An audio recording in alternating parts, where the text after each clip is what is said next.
Yordamının Cemiyetçilik Kurumlarının meclisler zalını Turkmenistan'ın prezidentinin sağlık devlet maksatnaması ve onu yerine getirmenin 2020-2025 yıllar için mailnaması harekette adı bilen maslahat geçirildi. Yordamıda giňden belenilýän bütün dünya sağlık günü münasibetli geçirilen maslahatı Turkmenistan'ın meclisinin sağlık uğraşı ve derman senagatı, bilim, sport ve yaşlar siyaseti ministerliklerinin, Ilimler Akademiyasının, Turkmenistan'ın Gızıl Yarımay Milli Cemiyetinin, Turkmenistan'ın Demokratik Partisi'nin siyasi Geňişiniň, Kärdeşler Arkalaşynyň Milli Merkeziniň, Dinanlar Birleşiginiň Merkezi Geňişiniň, Matmuladynaky Ýaşlar Guramasynyň Merkezi Geňişiniň bilelikde guramagyna geçirilen çäre, ugurduş, düzümli ýol başlary, hemem wekilleri gatnaşdylar.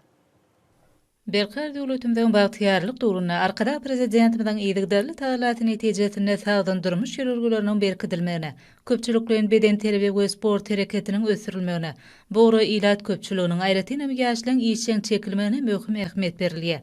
Bolsa belkar döwletimden iň gymmatly baýlyk hasaplanýan insan saglygynyň berkidilmeginiň, adamyň ömrüniň ortaça dowamlygynyň artmagynyň we sagdan nesillen kemaly gelmeginiň möhüm şertini emele getirýär.